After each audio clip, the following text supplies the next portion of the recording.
kita sebenarnya cari THR di saham gitu.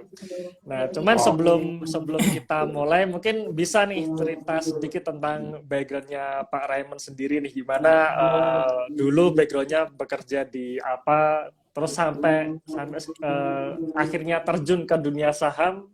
Bisa diceritakan sedikit Pak Raymond?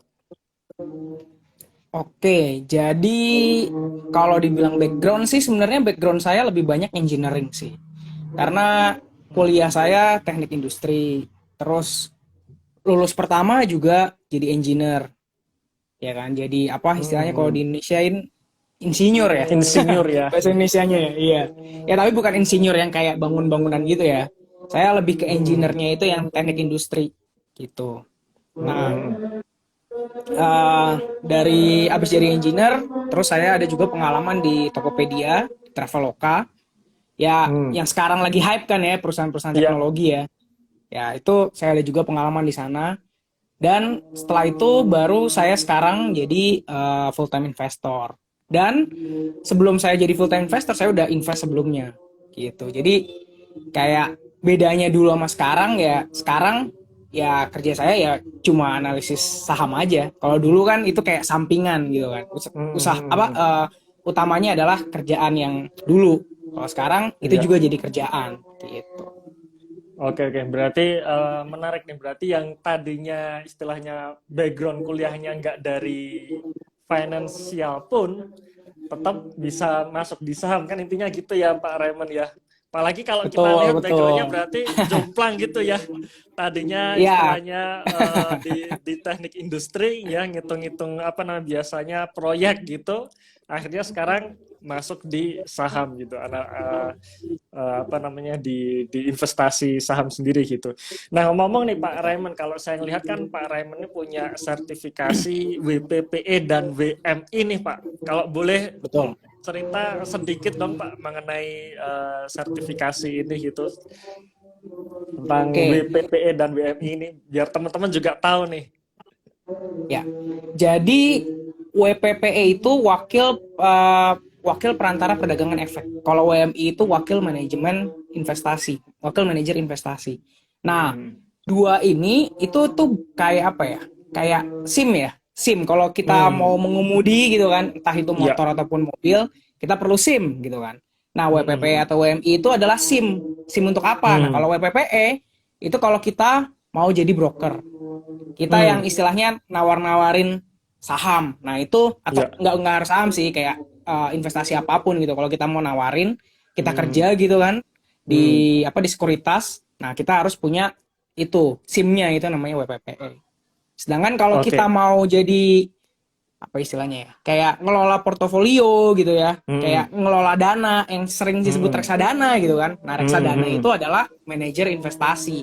Nah, kalau kita mau kerja di reksadana jadi pengelola portofolionya, nah kita harus punya Ya. SIM-nya itu SIM adalah itu ya, wakil manajer WMI. investasi gitu. Oke, oke. Betul. Wah, berarti pengalaman Pak Raymond banyak nih, dari sisi broker sendiri plus juga dari sisi manajer investasi ya. Wah, mantap nih. Puji Jadi kita Tuhan. beruntung sekali teman-teman yang bisa ngobrol langsung dengan Pak Raymond. Oke. Nah, Pak Raymond, kalau saya ngelihat dari postingan Pak Raymond ini kan bisa dikatakan Pak Raymond sendiri kan sering bisa dikatakan intelijen investor gitu ya. Nah, ini kalau kalau kalau boleh boleh cerita sedikit nih Pak tentang intelijen investing. Nah, ini kira-kira seperti apa sih Pak Raymond, mungkin bisa diceritakan ke kami-kami ini. Betul. Jadi sebenarnya nggak usah mikir kayak intelligent investing tuh harus pinter gitu ya. Bukan, bukan. Hmm. Maksud dari intelligent di sini adalah cerdas gitu ya. Kayak bagaimana kita bisa memanfaatkan situasi yang ada. Itu adalah intelligent di sini. Jadi bukan artinya intelligent tuh kita harus punya IQ kayak Einstein gitu. Enggak, enggak, enggak. Hmm. Enggak, Hmm. itu istilahnya itu bisa membantu gitu ya. Kita punya IQ tinggi bisa membantu, tapi itu nggak menjamin gitu ya. Hmm. Yang lebih dibutuhkan adalah bagaimana kita bisa take action, memanfaatkan situasi yang ada. Nah, Hmm. kalau saya punya konsep intelligent investing itu adalah sebenarnya bisa disingkat dengan quotes-nya dari Warren Buffett yang bilang Hmm. be fearful when others are greedy, be greedy when others are fearful. Nah itu aja yang jadi pedoman saya bagaimana cara menerapkan kita bisa cerdas dalam berinvestasi, memanfaatkan situasi yang ada di depan kita. Gitu. Oke. Berarti sebenarnya lebih ke istilahnya ngelihat kondisi saat ini gitu. Mungkin seperti itu kali ya, Pak Raymond. Betul. Ngelihat kondisi dan ngelihat apa istilahnya? Karena seringkali investor tuh memiliki apa istilahnya? Kayak dia tuh pengen kayak gue pengen beli BCA, tapi BCA nggak pernah turun ke harga 4.000, nggak pernah turun ke harga 5.000 gitu kan? Akhirnya dia karena cuma mikir pengen investnya cuma di BCA doang, nunggu sampai 4.000 atau nunggu sampai 5.000, nggak kecapean gitu kan? Istilahnya nggak pernah invest pada akhirnya kan? Nah, maksud saya jangan jadi seperti itu gitu kan? Karena saham istilah perusahaan di Indonesia ini kan banyak gitu ya. Jangan terpaku pada satu saham, satu perusahaan. Karena kalau kita terpaku kayak gitu dan terpatri kayak, gue nggak mau invest di tempat lain. Gue maunya BCA doang. Dan gue nggak mau beli BCA kalau di atas 5.000 gitu kan. Gue maunya di bawah 5.000 doang. Ya itu nggak maju-maju gitu kan. Makanya kita harus melihat situasi dan kondisi yang ada yang ditawarkan pada kita gitu kan. Karena kan pasar saham itu kan kayak apa istilahnya ya? Setiap hari kan harga saham kan naik turun ya. Itu kan artinya kita dikasih quotation kan, dikasih apa istilahnya, dikasih penawaran kan gitu kan. Makanya kalau saya mau kasih analogi itu bagaikan kayak gini teman-teman. Misal ada orang anggap nih orang punya rumah, terus dia mau nawarin rumahnya nih ke kalian nih, ke teman-teman gitu ya. Suatu hari dia nawarin di harga 1 miliar. Besoknya dia nawar di harga 2 miliar gitu kan. Besoknya lagi dia nawarin di harga 3 miliar. Tapi besoknya lagi entah kenapa nih ya, entah kenapa saya juga nggak tahu, tiba-tiba dia nawarin di harga 200 juta. Padahal rumahnya sama. Nah, kan itu aneh kan? Makanya itulah kenapa kita harus cerdas di pasar saham tuh kayak untuk cari tahu gitu sebenarnya rumahnya ini itu kayak gimana dan kita mau bayar berapa gitu aja sih sebenarnya. Jadi nggak perlu yang kayak ribet-ribet banget sebenarnya, gitu aja konsepnya. Kayak ini ada rumah, gue tahu rumah ini bentuknya kayak gini, spesifikasi kayak segini, gue mau bayar dengan harga segini gitu kan. Nah tiba-tiba entah kenapa gitu kan dia ternyata nawarin di harga lebih murah gitu kan. Kita take action. Nah kita bisa dapat rumah bagus dengan harga resell gitu kan. Iya murah banget. Jadi bisa dikatakan kalau kita ngelihat di market sendiri kan memang ada saham-saham yang istilahnya selalu naik nih, tiba-tiba nggak tahu kenapa juga ini naik, dan biasanya orang-orang ini FOMO gitu kan, pengen ngejar. Akhirnya misalkan contoh saham ini gitu, saham ini apalagi yang baru IPO, contohnya seperti beberapa hari ini tuh saya sering ditanya mengenai saham Wir Asia gitu, WIRG nih ya, yang naik terus ini kan. Nah, tanya nih banyak kan orang-orang nih, wah Mas Ros gimana nih prospeknya, apakah nanti bisa jadi the next ADMR gitu ya, yang naik sampai 2000% sejak IPO atau gimana gitu. Nah, rata-rata orang istilahnya FOMO gitu ya, pengen ngejar kereta saham-saham yang terbang. Padahal di sisi lain ada loh saham yang dia ini menawarkan harga diskon gitu, yang sedang nggak dilirik orang lain. Nah, seperti itu mungkin ya. Berarti kalau kan sering kita juga dengar istilah namanya bottom fishing gitu ya. Nah, itu apakah sama kira-kira Pak Raymond dengan strategi bottom fishing ini? Sebenarnya agak sedikit berbeda ya. Maksudnya kalau saya pun pernah melakukan bottom fishing, contoh kayak Maret 2020. Itu tuh, tapi itu adalah kondisi ketika kayak overall gitu ya, secara keseluruhan pasar saham tuh lagi pesimis banget gitu ya. Itu kita bisa melakukan bottom fishing, kita tinggal pilih aja, tinggal cap-cip-cup gitu kan. Iya, tinggal beli apa aja pas saat itu ditunggu semua kemungkinan naik gitu ya. Kemungkinan besar gitu. Tapi kalau kayak kondisi kayak sekarang udah nggak bisa yang kayak gitu. Istilahnya sekarang ini mayoritas saham-saham itu udah pada mahal. Mayoritas loh ya, nggak semua. Nah itulah tugas kita sebagai investor untuk mengidentifikasi mana yang masih belum mahal. Gitu. Karena seperti logika tadi kan, rumah kan. Kita ditawarin kapan kita beli rumah di saat kita udah tahu spesifikasinya. Saat harganya mahal atau saat harganya murah gitu kan. Kalau saya sih simple aja. Kalau saya tahu spesifikasinya, ya pasti saya beli pas harganya murah gitu kan. Tapi kebanyakan orang justru ngejar rumah yang harganya udah mahal gitu kan. Diharap dia bisa jual di harga lebih mahal lagi gitu kan. Padahal kenyataannya lebih gampang beli yang lagi murah dibandingkan Iya. beli yang mahal. Ntar jualnya kita harus harus apa istilahnya? Harus jadi salesman yang pinter gitu kan? Yang tanda Hmm. kutip kalau di pasar saham yang disebut dengan pom-pom gitu kan? Kita salesman, Hmm. kita pitching gitu kan. Oh ini saham ini bagus, bla bla bla bla bla bla. Kalau ntar ada yang mau dengerin apa kata kita gitu kan? Kalau nggak Hmm. ada yang mau dengerin gitu kan? Ternyata Hmm. kita jual lagi nggak laku. Ya udah. Hmm. Ujungnya Gitu. nyangkut di pucuk gitu ya kebanyakan nih Nyangkut, kalau iya. kalau FOMO ya. Oke, oke.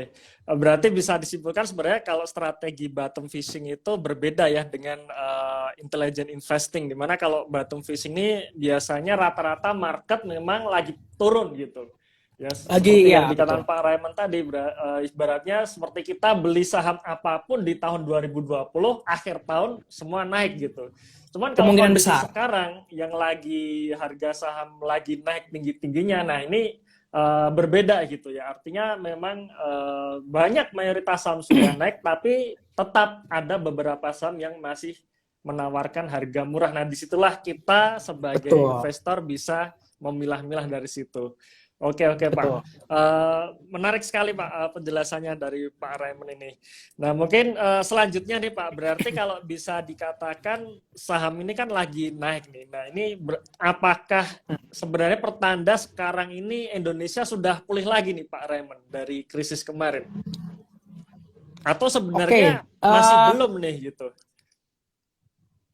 kalau dibilang kita banding dengan 2020 ya, Hmm. Indonesia itu bisa dibilang perekonomiannya udah pulih kalau dibanding dengan 2020 gitu ya. Tapi kalau kita Hmm. banding dengan setahun sebelumnya ya, kita banding dengan 2019, Hmm. perekonomian Indonesia sedikit di atas dari 2019 gitu ya. Kayak Hmm. secara angka Iya. sedikit di atas dari 2019. Kenapa kelihatannya kok 2021 kemarin pertumbuhannya lebih tinggi gitu kan? Kemarin kalau nggak salah sempat Hmm. angkanya sampai 7%-an ya. Iya. Nah, karena di Kuartalannya 2020-nya itu minus gitu ya. minus. Kayak gampangnya ya, istilahnya kalau dari 100 turun ke 96 gitu kan, terus dari 96 Hmm. naik ke 103 kan, jadi kelihatannya kan kayak tinggi naiknya gitu kan, naiknya Iya. 7 gitu kan. Padahal kenyataannya kalau dibandingin dengan 2019 naiknya cuma 3 gitu kan. Hmm. Gitu. Jadi itu sih kebanyakan orang ngelihat tuh kayak perbandingan 2021 dengan 2020, padahal kenyataannya 2020 tuh minus. Makanya kita harus Hmm. pakai baseline yang lebih komparatif gitu kan, yang Hmm. lebih apa istilahnya, yang lebih head to head. Karena 2020 Hmm. kan benar-benar unpredictable ya, kayak Iya. nggak ada yang duga gitu kan, terjadi pandemi yang benar-benar seluruh dunia mengalami gitu kan ya, which is Hmm. Indonesia akhirnya juga mengalami apa istilahnya, krisis lah bisa dibilang. Hmm. Jadi emang emang kalau saya lihat udah cukup oke, dan beberapa emiten yang saya pegang juga kinerjanya wah, kebetulan karena emiten yang saya pegang ini emang apa istilahnya, bisa dibilang istilah kerennya tuh zaman sekarang tuh sering disebut dengan saham compounder gitu ya.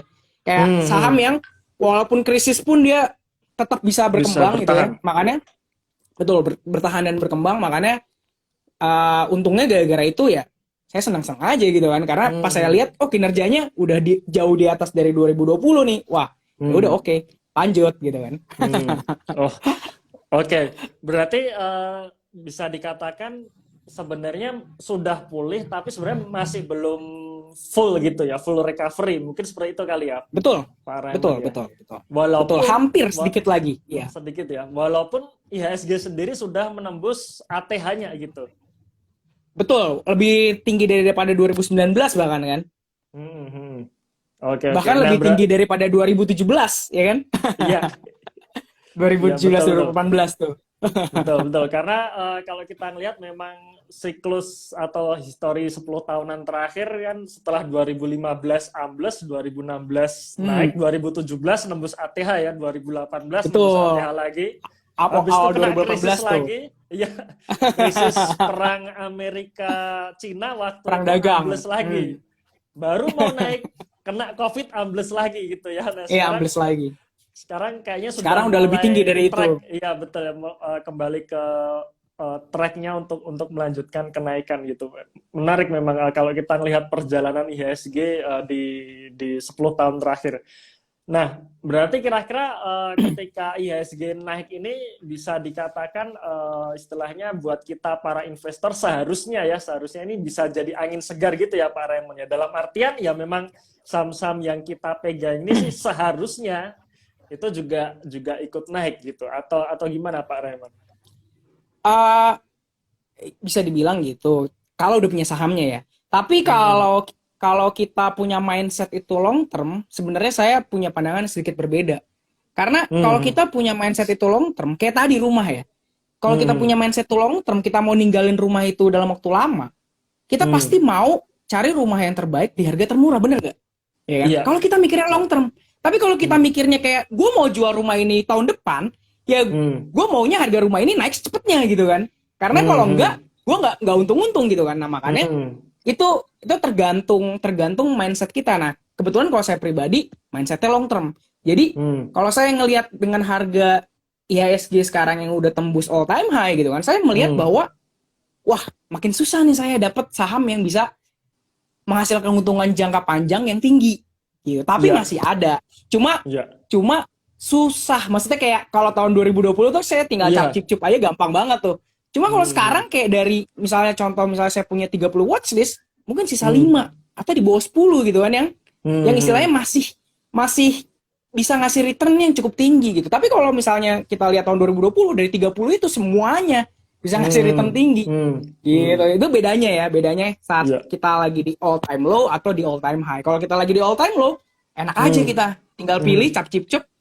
Kemungkinan besar apa yang kita pilih oke. Tapi kalau kayak sekarang makin susah kita bisa dapat tadi rumah yang bagus yang bisa kita tinggalin untuk jangka panjang.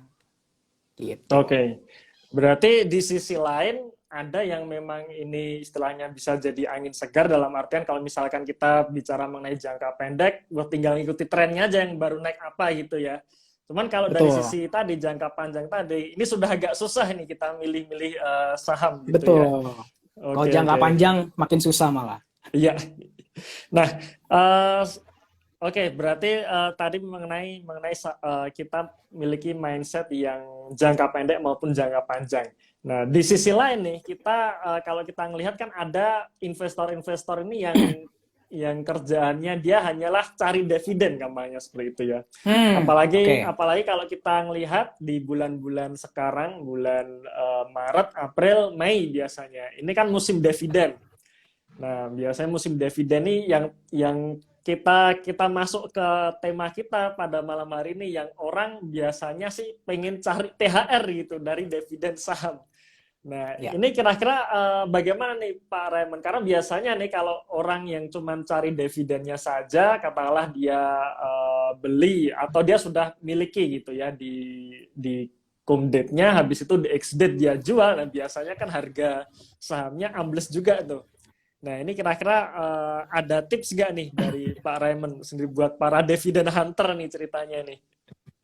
Oke, jadi gini ya, mungkin yang perlu saya kasih tahu pertama dulu, kita untung dari saham tuh dari dua ya. Yang pertama adalah tadi yang Mas Eros bilang ya, dividen. Yang kedua adalah dari capital gain. Jadi pada akhirnya keuntungan kita adalah dari dua itu. Kan kalau dividen adalah profit yang dibagi ya. Istilahnya perusahaan punya profit, nah berapa yang dibagi gitu kan. Karena sisanya yang nggak dibagi itu kan dipakai lagi buat ngembangin perusahaan gitu kan. Tapi yang dibagi itulah yang namanya dividen. Sedangkan kalau yang namanya capital gain itu apa? Capital gain adalah kenaikan harga saham. Nah, kenapa harga saham naik? Karena kinerja perusahaannya makin oke gitu kan. Contoh misalnya misalnya gampangnya gini ya. Misalnya ada satu perusahaan supermarket, dia punya satu cabang. Satu cabang menghasilkan 50 miliar. Nah, tahun depan dia punya dua cabang menghasilkan 100 miliar. Ya apa harga sahamnya nggak makin naik gitu kan? Pasti makin naik gitu kan. Karena punya dua cabang dan menghasilkan 100 miliar, 2 kali lipat dari sebelumnya. Nah, sebenarnya logika gampangnya tuh itu apa yang mengakibatkan harga saham tuh naik. Tapi ada juga yang tanda kutip itu adalah yang namanya sentimen gitu ya, yang istilahnya nih kayak kemarin gitu kan, wah awal pandemi saham vaksin gitu kan, beli saham vaksin, habis dibeli berapa bulan kemudian turun terus ya kan. Kayak gitu-gitu saya nggak terlalu ngikutin gitu ya, istilahnya kayak sentimen gitu saya nggak terlalu ngikutin. Yang saya invest adalah ya perusahaan yang kayak tadi, kalau dia ke depan ya misalnya tadi punya satu supermarket, kedepannya dia Hmm. bisa bangun berapa supermarket gitu kan. Dari satu misalnya Hmm. jadi 5, dari satu jadi Hmm. 10 kayak gitu. Itu yang Hmm. saya Hmm. mau invest adalah yang kayak gitu, yang benar-benar kenaikan harganya adalah karena kenaikan dari kinerja bisnisnya gitu kan. Karena Ya. bisnisnya makin besar. Nah, Hmm. Hmm. untuk yang mau cari dividen, Hmm. sebenarnya konsepnya sama juga sama yang mau cari capital gain. Konsepnya Hmm. adalah kita harus cari perusahaan yang seiring berjalannya waktu dividennya makin gede. Gitu ya. Ya. Jadi ada perusahaan yang bagi dividen tuh benar-benar gede tapi sekali doang. Nah, itulah yang Hmm. namanya dividen trap. Nah, itu yang suka Hmm. dibilang kan, hati-hati dengan dividen trap gitu kan. Itu yang namanya Hmm. dividen trap. Dia bagi dividen gede tapi sekali Hmm. doang. Habis itu Hmm. nggak pernah bagi dividen lagi. Kenapa? Ya karena dia nggak punya duitnya buat bagi dividen gitu kan. Dia nggak punya Hmm. profitnya buat bagi Hmm. dividen. Nah, oleh Hmm. karenanya kalau kita mau cari perusahaan yang apa istilah kita mau dapat uang dari dividen, dapat keuntungan dari Hmm. dividen, Hmm. konsepnya sama-sama kalau kita mau dapat uang dari capital gain. Kita harus cari perusahaan yang secara long term itu akan Hmm. semakin baik gitu kan. Istilahnya semakin berkembang Hmm. dan pada akhirnya nanti profitnya sebagian bisa dibagi dalam bentuk dividen. Jadi itu. Jadi Oke. untuk mencegah kita kena dividen trap adalah kita pastikan dulu apakah dividen ini cuma one time, cuma saat ini doang, Hmm. atau sampai 10 tahun lagi dia akan terus bagi dividen. Karena Hmm. lebih baik kita cari yang dividennya kayak contoh ya. Karena kan dividen tuh ada yang kayak persentasenya nggak normal ya. Kayak misalnya Ya. 50% dari harga gitu. Itu kan abnormal kan. Nah, Ya. biasanya yang kayak gitu-gitu itu cuma sekali doang. Karena emang dia Hmm. kayak habis jual aset gitu ya. Misalnya contoh Hmm. dia punya gedung terus dia jual gedungnya. Hasil penjualan Hmm. gedung itu dia bagi dalam bentuk dividen. Kan gedungnya udah Hmm. dijual, besok-besok nggak bisa jual gedung lagi kan. Iya. Sedangkan kalau kayak perusahaan yang dapat apa bagi dividennya adalah hasil dari dia apa kegiatan bisnisnya sehari-hari Iya. gitu ya, misalnya contoh dia jualan consumer goods, tiap hari dia jualan gitu kan, sehingga dari situ dia bisa dapat profit dan bisa bagi dividen. Nah, itu lebih Hmm. baik daripada yang kayak tadi dividen 50% tapi sekali doang. Hmm. Lebih Hmm. baik kayak dividen yang masuk akal lah kayak 6-7% atau 5% tapi Hmm. seterusnya dan makin meningkat gitu kan. Karena Hmm. bisa jadi kalau kita beli sekarang gitu harga harga sekarang terus dividennya cuma 6% atau 5%, tapi kan Hmm. dengan peningkatan dividen ini 10 tahun kemudian dividen kita bisa jadi 20% malah gitu kan, kalau emang Hmm. peningkatannya konsisten gitu. Hmm. Makanya itu kalau saran saya sih lebih condong ke yang long term dividennya dibandingkan yang cuma Hmm. short term dan satu waktu doang, sekali doang. Oke, oke. Wah, menarik nih, dapat insight baru. Berarti memang ketika kita ngelihat dividen yield yang tidak normal, dalam artian Ya, biasanya sih 20%, 30% gitu. Biasanya itu juga dipengaruhi oleh istilahnya hal-hal lain ya di luar operasional kesehariannya yang itu membuat dividen yield-nya besar, dan biasanya setelah setelah apa namanya dia membagi dividen perusahaannya, harga sahamnya jatuh karena rata-rata betul, orang hanya cari dividennya saat itu saja, kemudian dijual gitu ya. Nah, memang yang betul, terbaik adalah dividen berkelanjutan, bisa seperti itu ya. berkelanjutan. Ya, Ya, berkelanjutan di mana setiap tahunnya labanya selalu naik, kemudian sebagian labanya bisa dibagi dalam bentuk dividen. Oke, misalkan kita memang beli saham sekarang gitu, kita ngerasakan dividennya masih kecil nih gitu. Cuman kalau kita betul, mengikuti terus kinerjanya, di mana kinerjanya naik, labanya makin naik, prosentase dividennya pun katakanlah stabil, istilahnya ya, konsisten, berarti setiap tahunnya nanti akan ada penambahan dividen yang di mana kita beli sekarang, hasilnya mungkin bisa dikatakan ya nanti, jangka panjang nanti. Otomatis betul. dividen yang didapatkan yield-nya pun akan besar gitu. Nah, menarik sekali ya. Jadi bagi teman-teman yang kemarin nanya mengenai dividen trap dan sebagainya, sudah dijelaskan secara jelas dengan Pak Raymond ya. Semoga menambah insight buat kita semua. Ya, oke, Pak Raymond. Kemudian selanjutnya nih, nah apa namanya? Kalau kita ngelihat sebenarnya nih Pak Raymond, di mana kalau kita ngelihat di bursa ini kan saham-saham pembagi dividen ya, kita lanjutkan mengenai dividen tadi. Kan salah satunya nih adalah sektor tambang gitu ya, terutama sektor batu bara yang dimana kalau kita Batu bara. melihat dividennya ini yield-nya besar-besar gitu. Nah, ini yang juga banyak ditanyakan. Kalau kita ngelihat memang sekarang sebagian sudah membagi dividen ya, seperti emiten-emiten perbankan, sebagian batubara sudah, tapi masih banyak yang belum juga ini. Nah, ini yang kebanyakan juga ditanyakan nih para teman-teman ini sekarang.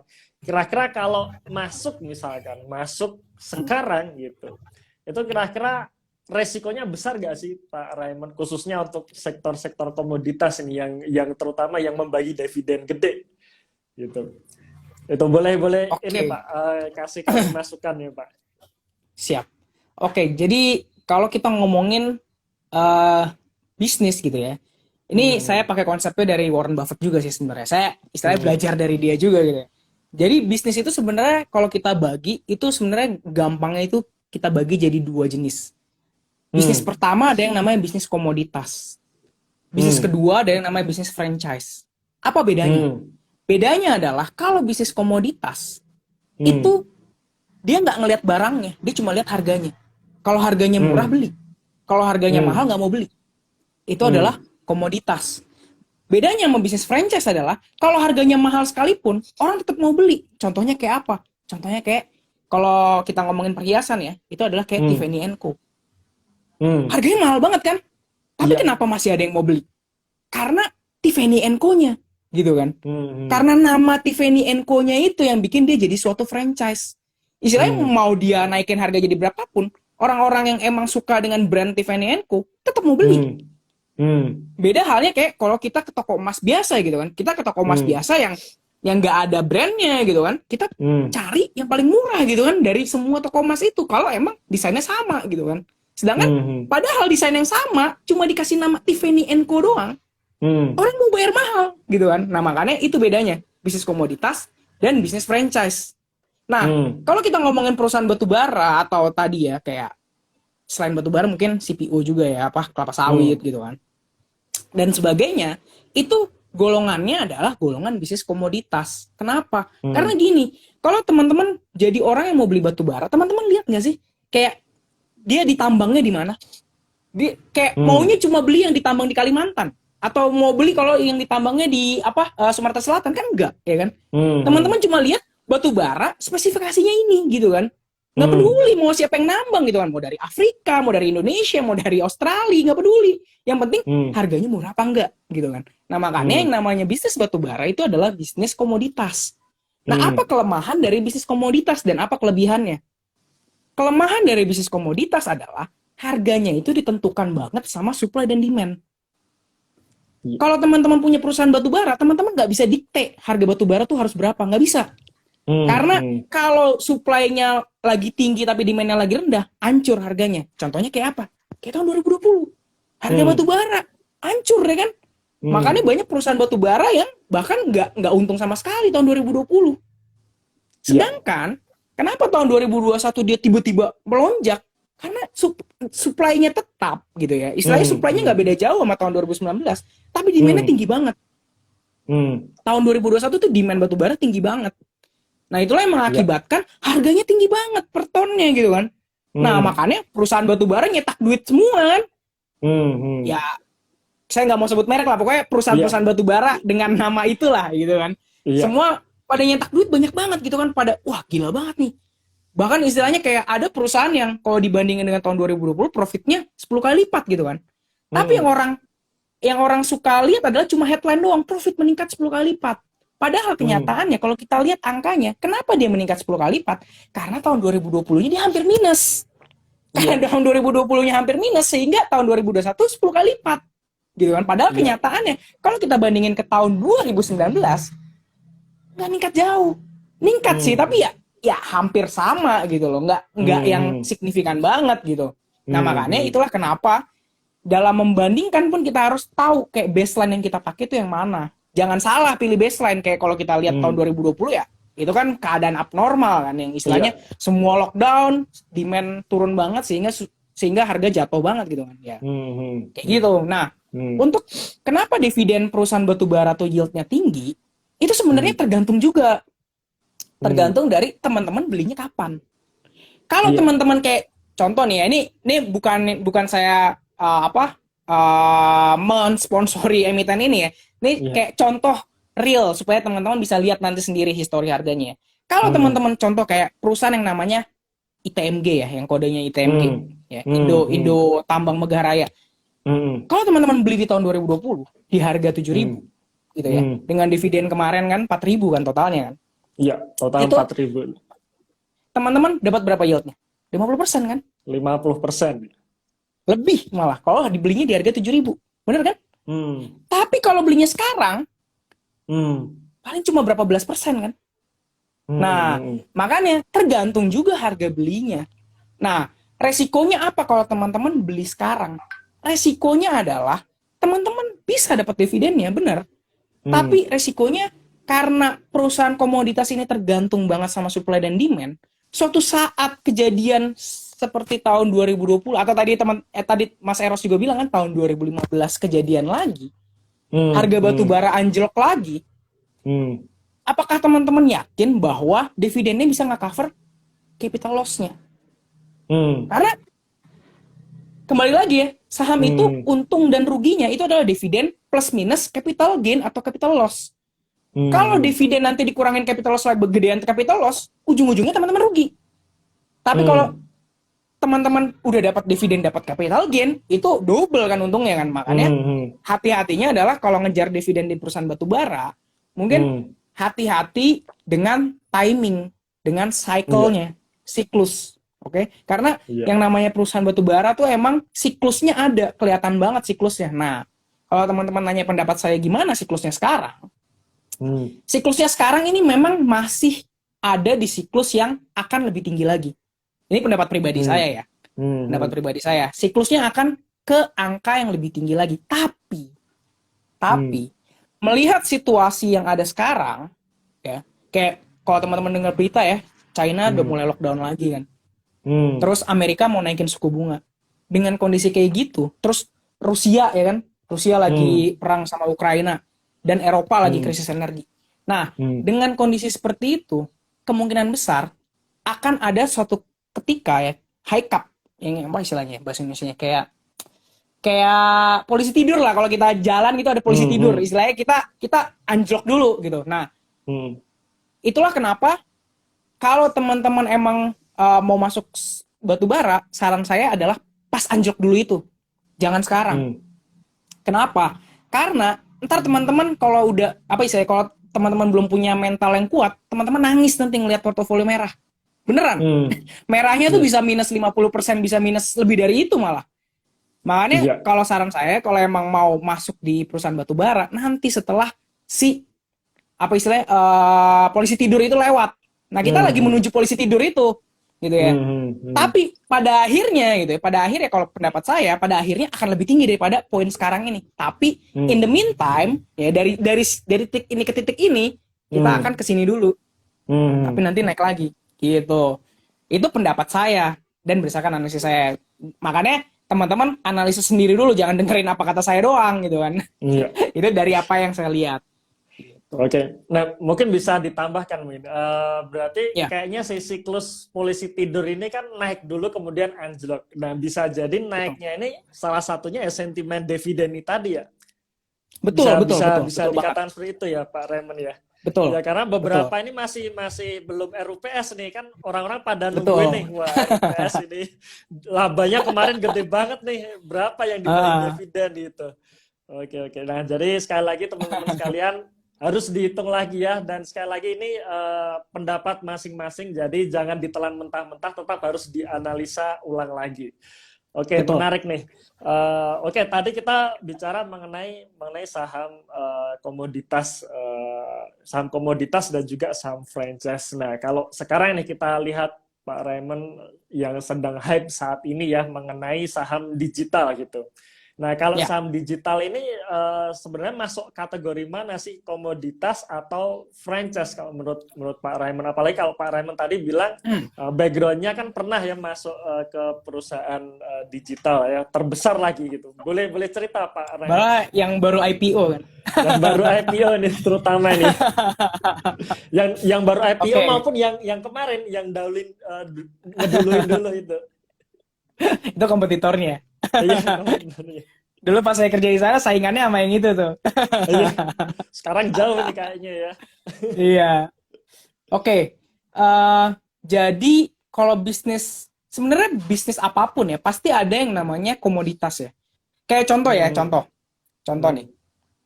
Produk apa yang teman-teman nggak peduli sama mereknya? Pasti ada dong.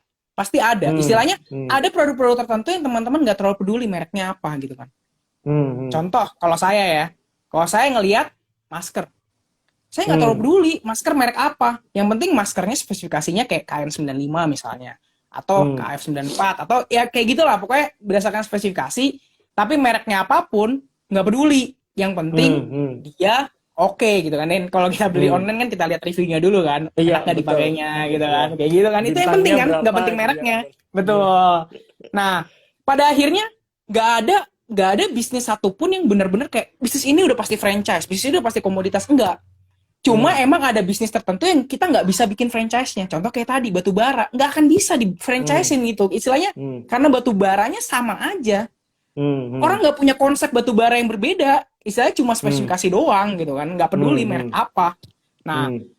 kalau kita ngomongin teknologi, Hmm. ada juga sebenarnya yang franchise, ada juga yang komoditas. Contohnya kayak gimana?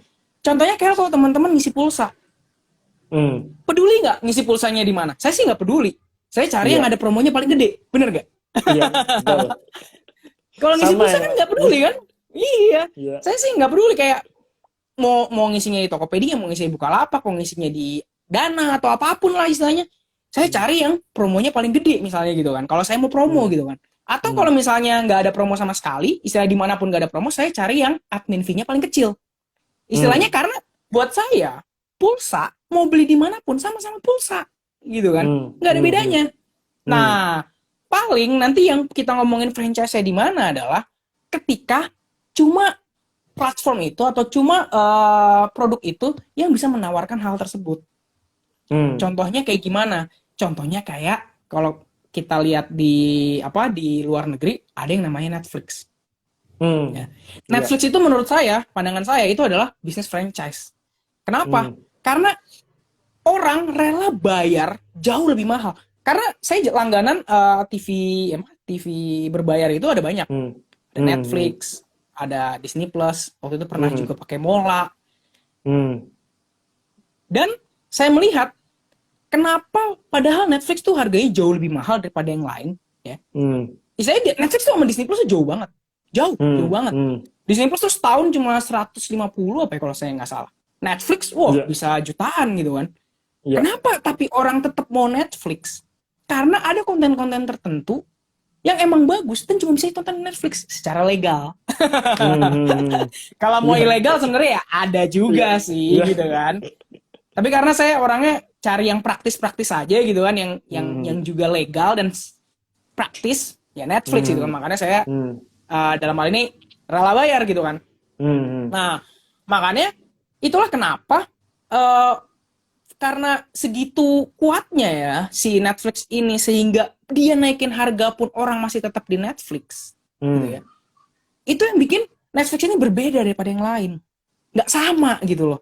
Kayak kalau kita ngomongin pulsa tadi kan sama aja kan dimanapun kan. Tapi kalau kita ngomongin kayak entertainment jadi beda antara Netflix dengan Disney Plus gitu kan. Kenapa banyak orang yang tetap mau bayar gitu kan Netflix dengan Netflix yang jauh lebih mahal daripada Disney Plus, padahal kalau kita cuma nyari tontonan online gitu kan, kalau emang nggak ada bedanya, kenapa nggak Disney Plus gitu kan, jauh lebih murah. Karena ada konten-konten tertentu yang cuma bisa ditonton di Netflix. Itulah yang sering kalau Warren Buffett sebut dengan istilah mode. Pernah dengar nggak istilah economic mode? Ya.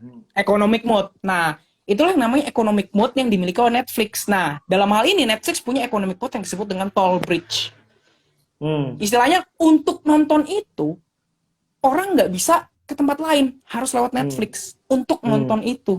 Nah, oleh karenanya, karena untuk kesana kita cuma bisa lewat satu jembatan, itulah kenapa disebut toll bridge. Jadi cuma ada satu jembatan buat ke pulau itu gitu kan, ke pulau Netflix berarti. Nah, untuk bisa nonton itu cuma bisa lewat situ, makanya Netflix punya yang namanya economic mode dalam bentuk toll bridge. Istilahnya nggak bisa kemana-mana.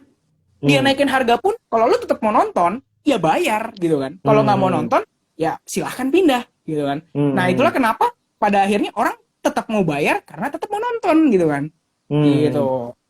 Nah Oh, untuk perusahaan teknologi di Indonesia ini, kalau pendapat saya pribadi ya, pendapat saya pribadi ada beberapa perusahaan yang emang sudah cukup punya mode tapi belum kuat, belum sekuat Netflix istilahnya gitu ya. Punya mode yang cukup kuat tapi belum sekuat Netflix. Karena mode itu nggak cuma kayak Toll Bridge tadi ya, kan kalau Netflix itu kan benar-benar Toll Bridge gitu ya.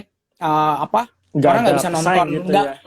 betul, Nggak kayak bisa nggak bisa nonton disaingi maksudnya. Bridgerton, Iya betul, benar. nggak bisa nonton Bridgerton, nggak bisa nonton Stranger Things atau kayak drama yang cuma di Netflix itu kan, cuma harus di Netflix itu kan. Nah, mungkin perusahaan teknologi Indonesia nggak ada yang kayak gitu atau belum ada yang kayak gitu, kayak benar-benar kayak kalau mau itu cuma di situ. Karena kalau kita lihat persaingannya gitu ya, itu hampir-hampir mirip gitu kan. Kayak kalau kita mau belanja gitu kan, ada beberapa ya kan. Terus Iya. kalau kita mau pesan reservasi hotel, reservasi apa namanya? eh Tiket. Pesawat dan lain-lain ya, tiket Hmm. itu juga ada banyak gitu kan. Nah, makanya Hmm. di kayak gitu itu belum benar-benar kelihatan mana yang punya mood, mana yang nggak punya mood gitu ya. Mana yang punya Iya. competitive advantage, mana yang belum punya. Karena biasanya kalau kalau saya pribadi sih, saya melihat promonya paling gede mana sih gitu kan. Kalau Iya. misalnya si X yang paling gede promonya, saya beli di situ gitu kan. Karena Iya. pada akhirnya yang saya dapat tiket pesawat yang Sama sama gitu juga. kan. Nah, makanya itu mungkin yang saya lihat yang sekarang lagi dibangun mode-nya adalah yang namanya sistem. Dan itu belum ada, kalau pendapat saya pribadi belum ada yang benar-benar kuat banget. Cuma saya melihat udah ada beberapa yang emang udah membangun dan udah hampir jadi. Tinggal kita lihat mana yang paling kuat bertahan gitu kan. Karena yang namanya mode ini kan juga seiring dengan berjalannya waktu kan bisa semakin kecil gitu kan. Istilahnya semakin karena kompetisi semakin berat gitu kan, sehingga mode-nya semakin kecil. Nah, kita lihat aja nanti apakah mode-nya semakin besar atau semakin kecil. Cuma saya lihat sih udah ada beberapa yang membangun sistemnya yang bikin sistemnya dia itu mudah ditiru. Istilahnya buat niru itu dia butuh modal yang gede banget buat niru. Itu kan istilahnya kayak susah kan jadinya kan. Iya. Kayak misalnya kalau teman-teman mau niru sesuatu tapi teman-teman butuh modal kayak 30 triliun gitu misalnya. Kan nggak banyak kan orang yang punya modal 30 triliun kan. Belum lagi waktunya gitu kan. Nah, makanya saya melihat udah ada yang ke arah sana, dia mau bikin kayak sistem yang kuat tapi belum sekuat itu kalau pendapat saya pribadi. Oke, berarti bisa dikatakan kalau mood di perusahaan-perusahaan digital di Indonesia ini mungkin bisa kita ngelihat dari apa namanya kesehariannya dalam artian seperti ini. Kira-kira aplikasi mana sih yang sering kita pakai? Mungkin bisa dikatakan seperti itu enggak ya Pak Raymond ya? Bisa. Jadi salah satu tipikal mode itu juga adalah top of the mind ya. Istilahnya kalau kita udah biasa ya pakai suatu aplikasi, iya. Udah biasa banget. Biasanya kita nggak ngelihat lagi aplikasi Nggak ngeliat sebelah. yang lain. Oke, Betul. oke. Nah itu makanya itu bagian dari sistem yang tadi saya sebut. Cuma ya itu belum terbukti, belum teruji. Karena buat menguji yang kayak gitu itu perlu waktu yang lama, nggak sebentar. Iya, perlu waktu dan modal juga ini ya biasanya ini. Betul, ya. dan modal pasti. Iya. Nah, berarti nih Pak Raymond, kan kalau kita ngelihat apa namanya saham-saham digital di Indonesia ini bisa dikatakan kan yang seperti dikatakan Pak Raymond tadi kan belum kuat banget gitu ya secara economic mode-nya gitu. Dan posisinya pun kalau kita ngelihat sekarang masih terus merugi ya dalam artian masih cash flow-nya masih minus, kemudian walaupun secara omset bisa dikatakan naik gitu, tapi kalau secara cash flow masih minus, secara laba masih rugi gitu, dan itu kan banyak gitu. Nah, kira-kira kalau kondisi seperti ini sebenarnya bisa dibeli nggak sih kira-kira Pak Raymond, dalam artian bisa nggak kita memang kalau kita bicara memang investasi yang wajar kan yang labanya konsisten naik seperti tadi ya. Ini kan Pak Raymond, labanya konsisten naik, memberikan dividen secara konsisten dan sebagainya. Nah, cuman problemnya untuk saham-saham digital di Indonesia ini kebanyakan yang lagi hype ini justru masih pada rugi gitu. Nah, ini bisa kita pertimbangkan untuk masuk juga nggak sih kira-kira? Oke. Mungkin saya bisa menjawabnya dengan seperti ini. Jadi dalam investasi, ini menurut saya pribadi ya, saya Hmm. itu melihat investasi itu ada dua jenis. Satu Hmm. adalah investasi yang if question. Yang satunya ada Hmm. lagi adalah investasi yang when question. Oke, bedanya Oke, apa? gimana? Bedanya adalah kalau investasi yang if question itu adalah yang kayak gini, yang kalau ini terjadi, if something happens gitu ya, Hmm. investasi saya akan berkembang. Hmm. If something happens gitu ya, kalau sesuatu Hmm. terjadi. Hmm. Artinya kalau itu nggak terjadi, investasi saya jadi investasi bodong gitu kan. Iya, iya bener Itu tuh. adalah yang namanya if question. Nah, Oke. investasi jenis kedua adalah yang namanya investasi when question. Hmm. Hmm. Di saat ini terjadi, investasi Hmm. saya akan berkembang. Jadi, Hmm. itu udah one step ahead. Istilahnya itu udah pasti Oke. terjadi. Cuma kapannya aja. Nah, Hmm. saya kalau disuruh milih antara if question atau when question, saya pilih yang kedua, yang when Hmm. question. Hmm. Kapan? Istilahnya gitu. Hmm. Saya udah yakin ini terjadi, tapi kapannya? Gitu kan. Hmm. Kapannya Hmm. aja yang tinggal nunggu waktu. Itulah kenapa kan investor dibilang harus punya kesabaran kan. Karena Iya, seringkali kapannya itu kita nggak bisa nggak tahu. nentuin kayak harus besok nih, harus besok. Nggak Hmm. bisa. Hmm. Karena Hmm. yang nentuin kan pada akhirnya kan pasar kan. Kayak Iya. pada akhirnya kalau emang pasar masih belum mengapresiasi ya terus aja harga saham kita nggak kemana-mana gitu kan, tanda kutip gitu Hmm. kan, Hmm. gitu. Makanya when question itu saya lebih suka daripada if question. Nah, kalau kita ngomongin tadi saham digital, saham perusahaan di bidang digital yang tanda kutip belum menghasilkan profit gitu ya, itu berarti Hmm. kalau pendapat saya itu adalah if question. If question ya. Kalau dia menghasilkan profit, Hmm. saya akan untung. Hmm. Tapi kalau dia nggak pernah gitu ya, istilahnya Hmm. seumur hidupnya nggak pernah menghasilkan profit, saya nggak bakal pernah untung. Nah, Hmm. makanya biasanya kalau saya mau investasi perusahaan teknologi, saya tunggu sampai perusahaan teknologi itu lebih mature dulu. Sampai Hmm. if itu pindah jadi when. Kalau Oke. if udah berubah jadi when, nah itu saya mau invest di sana. Tapi kalau masih Hmm. kalau ini terjadi, kalau dia Hmm. profit, Hmm. saya lebih baik nanti dulu. Lebih baik Hmm. saya invest di yang when dulu. Karena yang when ini masih banyak gitu kan. Hmm. Ngapain Hmm. kita capek-capek nganalisis yang if gitu kan. Oke, oke. Gitu. Nah, berarti untuk menentukan kita mau masuk di if question ataupun when question ini tadi ya sebenarnya balik lagi tergantung diri kita masing-masing ya Pak Raymond ya. Ada yang memang dia seneng dengan seandainya ini gitu ya. Dan memang dia ada yang seneng yang istilahnya pilih yang sudah pasti-pasti aja kan gitu ya. Jadi memang ya tergantung dari pribadi masing-masing gitu. Ya dan Betul. itulah kenapa pentingnya kita juga harus tahu mengenai risk profile kita masing-masing. Jadi jangan sampai kita beli sesuatu itu kita nggak tahu itu apa, kemudian uh, risk profile atau resiko yang bisa kita terima itu yang bagaimana gitu. Karena itu juga bisa jadi bahaya sekali ya kalau misalkan kita nggak tahu risk profile kita masing-masing. Ya, menarik Betul. Pak Raymond. Saya juga dapat insight baru nih mengenai if questions dan juga when question ini. Ini Betul. jawaban yang bagus. Nih. Oke, Pak Raymond ya. Nggak kerasa nih Pak Raymond, udah jam 8.50 ya. Nah, mungkin yang terakhir Pak Raymond, masih Ya. mengenai THR tadi. Nah, kalau tadi kita bicara mengenai saham yang kita harapkan bisa menjadi THR kita. Nah, sekarang pertanyaannya yang lain nih, bagi kita para karyawan biasanya dapat THR gitu ya. Mungkin bisa kasih tips nih buat kita Pak Raymond yang kita istilahnya bekerja dapat THR, gimana sih supaya kita bisa memanfaatkan THR ini supaya biar tidak hilang alias cuman numpang lewat doang gitu kan. Biasanya orang-orang bilang THR ini cuma numpang lewat doang gitu. Boleh kasih tips Ya. buat kita nih Pak Raymond? Oke, mungkin tipsnya ini karena dari pengalaman saya pribadi ya. Kayak ya mungkin cocok mungkin enggak gitu ya. Karena kan Hmm. tips kan biasanya kan dari pengalaman kita pribadi kan. Nah, kalau dari pengalaman saya pribadi ini nggak cuma soal THR sih, tapi soal Hmm. semua pendapatan gitu ya, semua apa kayak misalnya gaji ataupun Hmm. revenue kalau kita jadi pengusaha gitu ya yang kita Hmm. dapat. Hmm. Kalau saya selalu ketika saya dapat uang gitu ya, entah dari pekerjaan atau misalnya dapat bonus atau dari manapun, selalu hal pertama yang saya lakukan adalah menabung.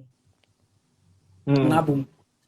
Itulah kalau saya mau mengutip Warren Buffett lagi gitu kan, dia bilang kita harus menabung dulu, baru kita spending apa yang tersisa setelah kita tabung. Bukannya kita spending dulu, baru kita save apa ditabung. yang tersisa. Betul.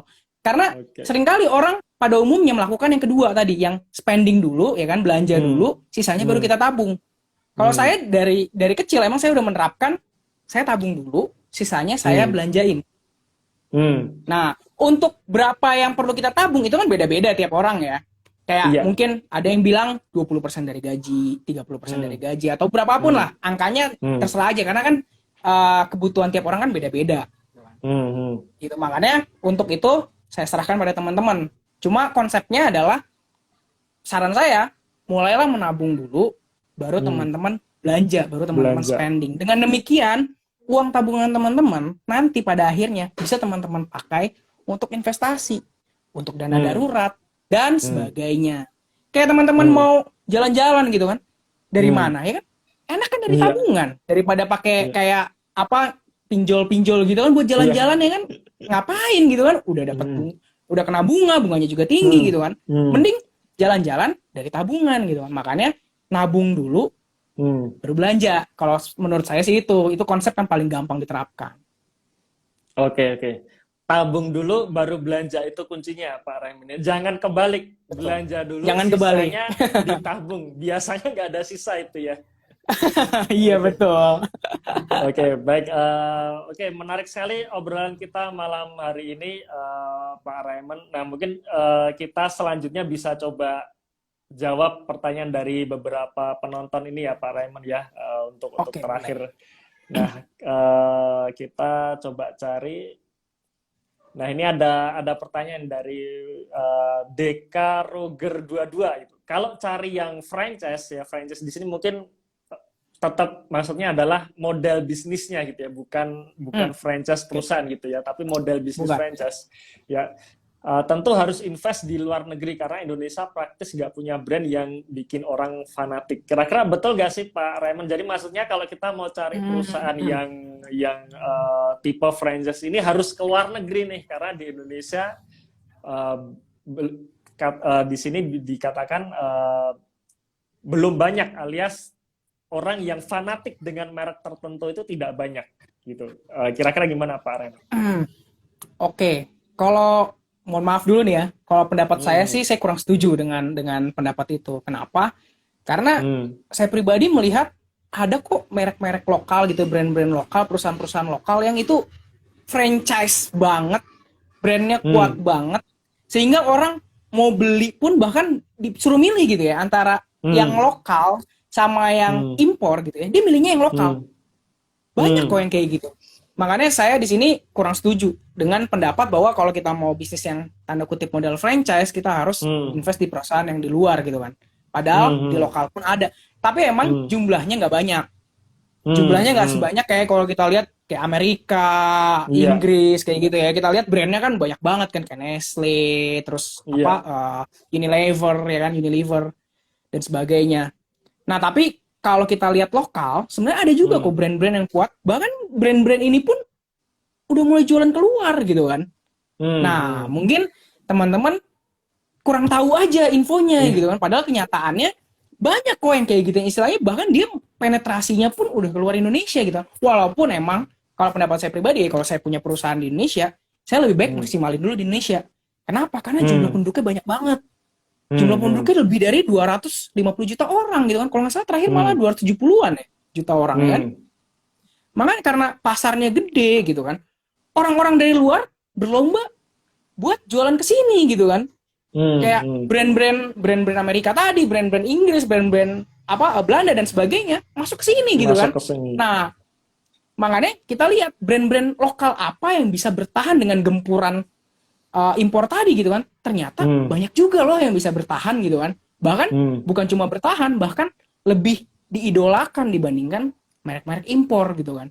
Nah, tinggal kita lihat, oh ternyata brand A gitu kan, itu Hmm. kalau orang mau beli ini, beli barang misal contoh ya, atau kalau orang mau beli susu contohnya gitu ya, orang Hmm. nggak pilih brand X yang dari luar, tapi milihnya brand Hmm. A yang dari dalam. Nah dari situ Hmm. aja udah jelas kan, kayak Hmm. oh berarti perusahaan yang memproduksi brand A ini hebat banget. Padahal banyak Hmm. loh brand X, Y, Z dari luar, tapi brand A ini nggak kalah gitu kan, nggak bisa Hmm. dikalahin gitu. Hmm. Itu yang konsep yang mungkin teman-teman bisa pertimbangkan gitu ya. Carilah Hmm. perusahaan-perusahaan yang walaupun dia bersaing dengan merek-merek impor tadi, dia menang Hmm. gitu. Oke, berarti jawabannya tidak harus invest ke luar negeri, Pak Raymond ya. Tapi di Betul, Indonesia pun sebenarnya ada kalau kita mau mencari itu tadi.